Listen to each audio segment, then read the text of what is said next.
थी। आज की मुरली है अव्यक्त मुरली 20 मार्च 1969। तो बाबा कह रहे हैं, 7 बातें छोड़ो और 7 बातें धारण करो।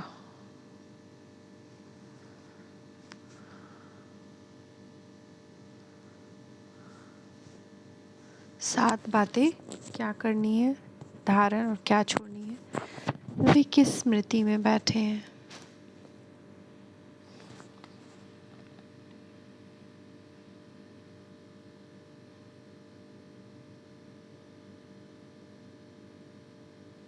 तो हम लोग अपने आप को चेक कर सकते हैं, हम लोग सब किस स्मृति में बैठे हैं, है ना।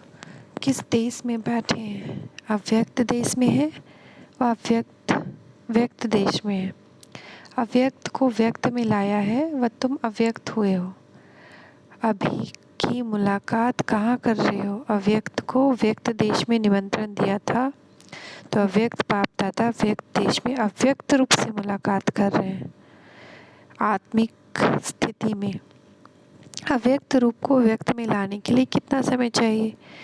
अभी तैयारी है, पुरुषार्थ चल रहा है। कितने समय की आवश्यकता है। संपूर्ण स्थिति को इस साकार में रूप लाने के लिए कितना समय चाहिए। दर्पण में तो देख सकते हो ना, संपूर्ण स्थिति का चित्र साकार में देखा है। साकार तन जो था वह संपूर्ण कर्मातीत स्थिति नहीं थी। उसकी भेंट में बताओ। उन जैसा तो बनना ही है, गुणों को धारण करना है। तो उनके अंतिम स्थिति और अपनी वर्तमान स्थिति में कितना फर्क समझते हो। उसके लिए कितना समय चाहिए बाबा पूछ रहे हैं। अब संपूर्ण होने में कितना समय चाहिए। अचानक मान ले आज एंड हो जाए तो क्या हमें क्या पदवी मिलेगी। क्या हम स्वर्गलोक जा पाएंगे या फिर पनिशमेंट खाएंगे। क्या हमने विकर्मों का विनाश किया है। क्या कर्मातीत अवस्था में पहुँचे हैं जहाँ कर्म की ओर से परे हो गए। साकार का सबूत तो इन आँखों से दिखा। उनके हर गुण हर कर्म को अपने कर्म और वाणी से भेंट करो तो मालूम पड़ जाएगा। तो बाबा कह रहे मिलन करो। ब्रह्मा बाबा को साकार में देखा ना, तो उनके गुण उनके कर्म उनकी वाणी उसको अपने आप से मिलाओ। हमारी कैसी है, उनकी कैसी थी। हमारे कर्म कैसे, उनके कैसे थे। हमारे गुण कैसे, उनके कैसे थे। तो मालूम पड़ जाएगा कि हम कहाँ पहुँचे हैं। अभी समय के हिसाब से 25 भी बहुत है। समय पुरुषार्थ का बहुत कम है। इसलिए जैसे याद का चार्ट रखते हो, साथ साथ अब यह भी चार्ट रखना चाहिए। साकार में जो कर्म कर रहे हैं, जो स्थिति जो स्मृति थी, उन सभी से भेंट करनी है। अच्छा, आज कुमारियों का इम्तिहान लेते हैं। सभी जो पुरुषार्थ कर रहे हैं उसमें मुख्य 7 बातें धारण करनी है और 7 बातें छोड़नी है। वह कौन सी। हरे कुमारी ने अपना अपना सुनाया। छोड़ने का तो सभी को सुनाते हो। 5 विकार और उनके साथ छठा है आलस्य और 7वां है भय। यह भय का भी बड़ा विकार है। शक्तियों का मुख्य गुण ही है निर्भय, इसलिए भय को भी छोड़ना है। अच्छा, अब धारण क्या करना है। तो भय तो अभी भी है, भय को छोड़ना है, निर्भय बनना है। चाहे सांप हो या फिर बाघ हो, कुछ भी आ जाए भय ना हो। चाहे कोई चिल्लाए या शांत हो जाए, कुछ भी का भय ना हो। या कुछ छूटे या सब छूटे, उसका भी भय ना हो। तो बाबा कह रहे हैं अब धारण क्या करना है। अपने स्वरूप को जानना। तो स्वरूप स्वधर्म स्वदेश स्वकर्म स्वलक्ष्य स्वलक्षण और स्वदर्शन चक्र धारी बनना है। मेरा स्वरूप क्या है, मेरा स्वधर्म क्या है, मेरा स्वदेश क्या है, मुझे कौन से सुकर्म करने हैं, मेरा स्व लक्ष्य क्या है, मेरे स्व लक्षण क्या है, और स्वदर्शन चक्रधारी 7 बाबा दिए ना। ये 7 बातें धारण करनी है। इनको धारण करने से क्या बनेंगे। शीतला देवी, काली नहीं बनना है, अभी शीतला देवी बनना है। काली बनना है विकारों के ऊपर, असुरों के सामने काली बनना है, लेकिन अपने ब्राह्मण कुल में शीतला बनना है।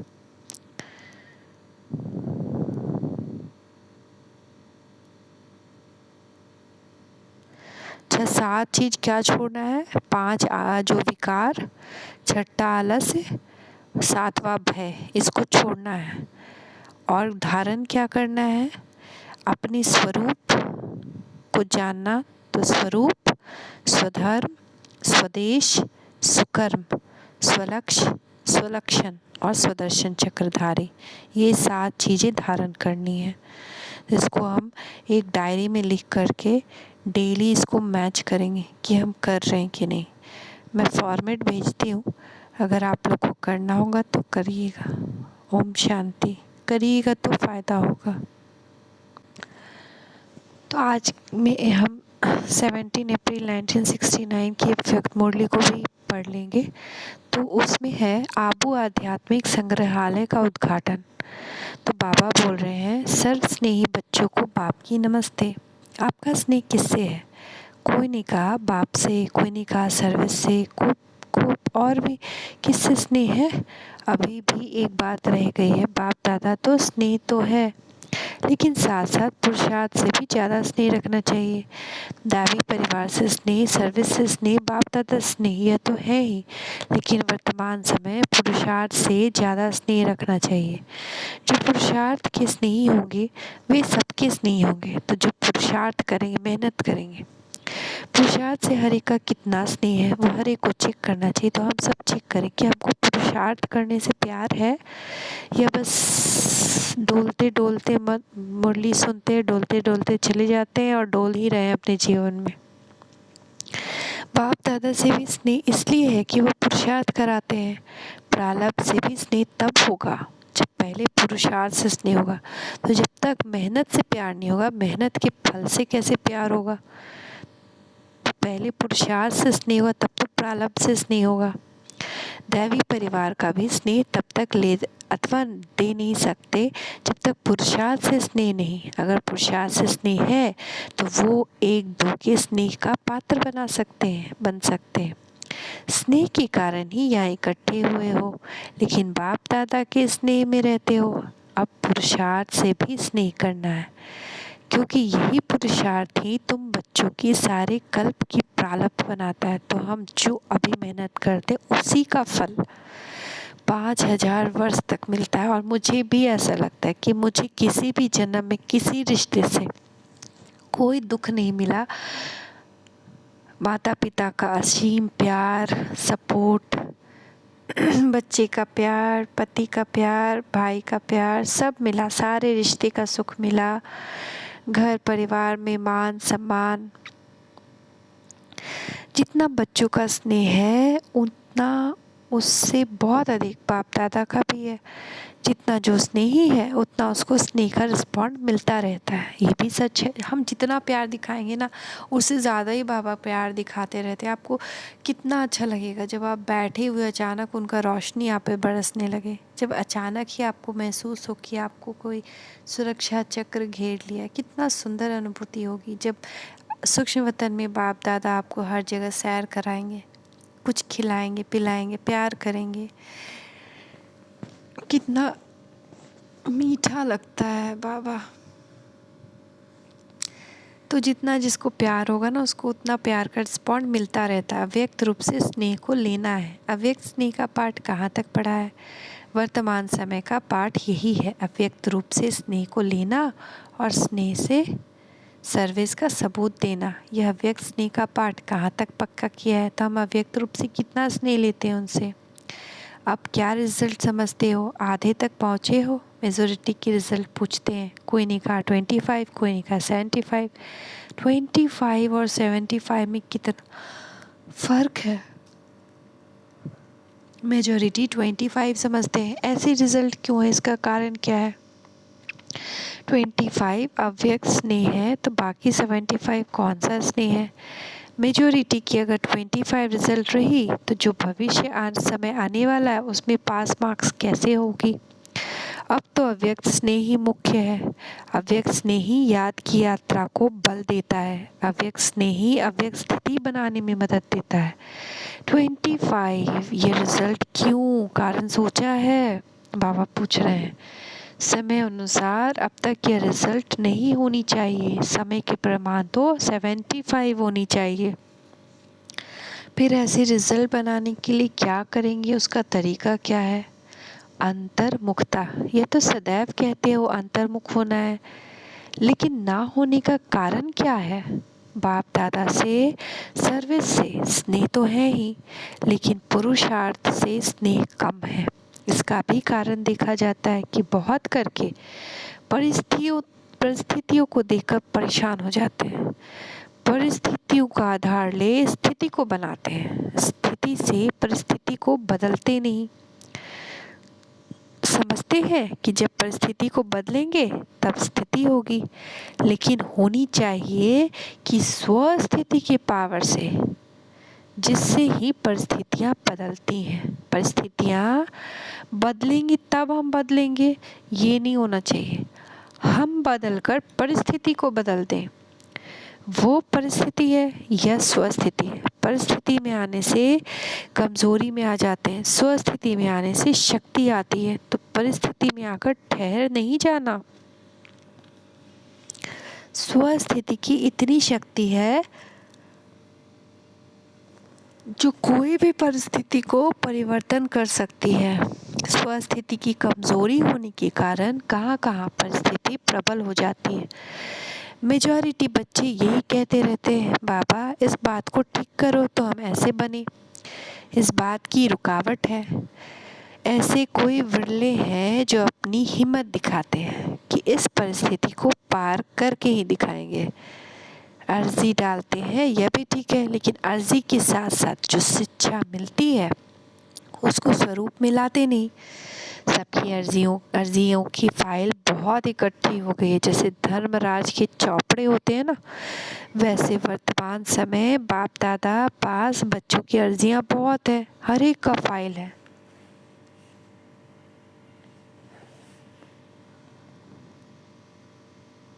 मुख्य बात तो सुनाई कि पुरुषार्थ से स्नेह रखना है। अपने को आप क्या कहते हो? पुरुषार्थी है ना।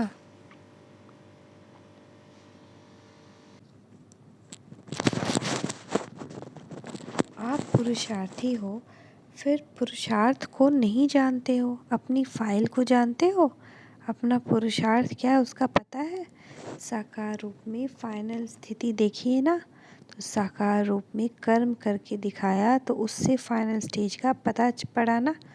फाइनल स्टेज के प्रमाण जो कुछ कमी देखने में आती है, उस कमी को शीघ्र निकालना ही पुरुषार्थ से प्यार है।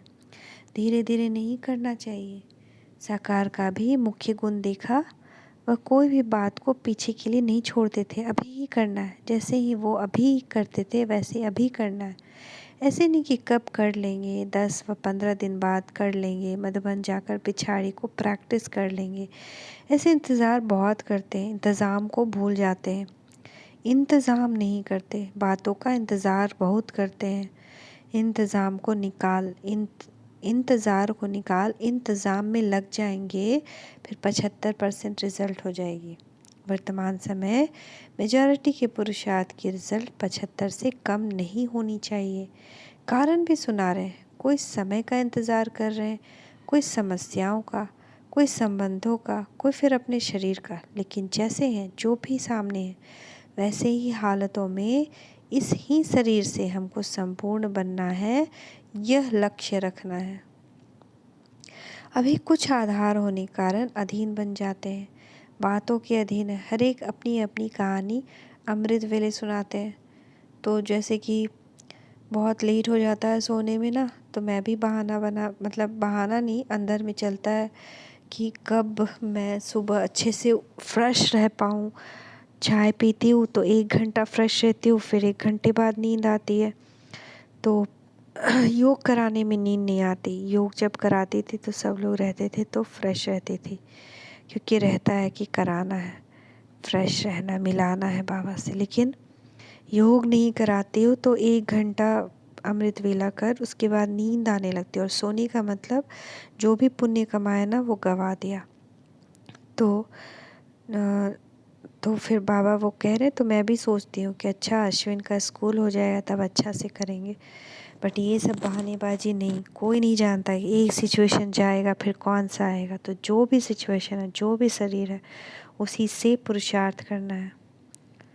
कोई कहते हैं शरीर का रोग ना हो तो हम बहुत पुरुषार्थ करें, कोई कहते हैं बंधन हटा दो, लेकिन यह तो एक बंधन हटेगा दूसरा आएगा। तो बाबा भी कहते हैं एक प्रॉब्लम हटेगा दूसरा आएगा, एक बंधन हटेगा दूसरा आएगा।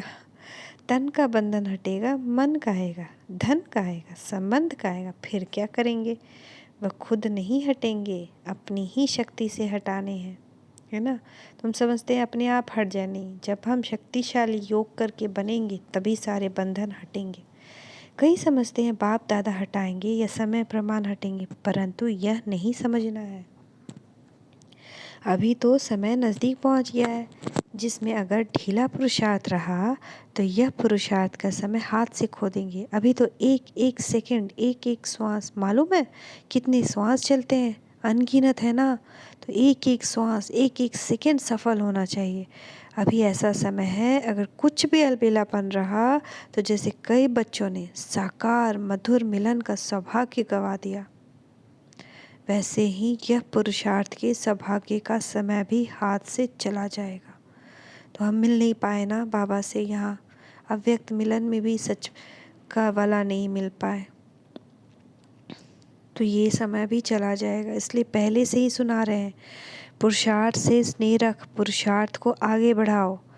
ऊपर से सारा खेल देखते रहते हैं, तुम भी आकर देखो तो बड़ा मज़ा आएगा। बहुत रमणीक खेल देखते हैं, बच्चों का देखते हैं, आप भी देख सकते हो। अगर अपनी उच्च अवस्था में स्थित होकर देखो तो अपने सहित औरों का भी खेल देखने में आएगा।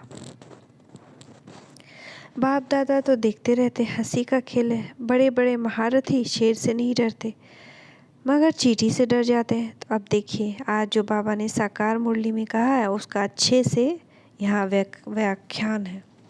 बड़े बड़े महारथी शेर से नहीं डरते मगर चींटी से डर जाते हैं। शेर से सहज मुकाबला कर लेते हैं लेकिन चींटी को कुचलने का तरीका नहीं जानते। यह है महारथियों का खेल। घोड़े सवार पता है क्या करते हैं? गैलप करते हैं। घुड़सवारों का भी खेल देखा है? महारथियों का तो सुनाया। घोड़े सवार जो हैं उन्हों की हिम्मत उत्साह बहुत है, पुरुषार्थ में कदम भी बढ़ाते हैं लेकिन गैलप करते रहते हैं, फिसल जाते हैं। फिसलते भी नहीं, गिरते भी नहीं, थकते भी नहीं, अथक भी हैं, चलते भी बहुत अच्छे, लेकिन जो मार्ग की सीन सिनरियाँ हैं उसमें आकर्षित हो जाते हैं। तो अपने पुरुषार्थ को चलाते भी रहते हैं लेकिन देखने में संस्कार जाती है, यह क्या कर रहे हैं, यह कैसे कर रहे हैं तो हम भी करें, रीस करते हैं। तो घोड़े सवारों में देखने का आकर्षण ज़्यादा है। प्यादों की एक हंसी की बात है, खेल सुना रहे हैं ना, वो क्या करते हैं, होती है बहुत छोटी सी बात लेकिन उसका इतना बड़ा पहाड़ बना देते हैं। पहाड़ को राई नहीं, राई को पहाड़ बनाते हैं और उसमें खुद ही परेशान हो जाते हैं। है कुछ भी नहीं, उनको सब कुछ बना देते हैं, है ना। बात को वही बिंदु लगा तो है कुछ भी नहीं, उससे कोई पहाड़ गिरने वाला नहीं है, मौत होने वाला नहीं, कुछ भी नहीं होने वाला, लेकिन उसी को पकड़ के उसको मेंजते रहते हैं। तो ऐसा नहीं करना है, बिंदु लगाना। ऊंचा ऊंचा देख हिम्मतहीन हो जाते हैं। फिर भी वर्तमान समय जो भी तीनों ही हैं उसमें से आधा क्वालिटी ऐसी है जो अपने को कुछ बदल रहे हैं, इसलिए फिर भी बाप दादा हर्षित होते हैं उन्हों की हिम्मत उल्लास कदम आगे बढ़ता हुआ देख।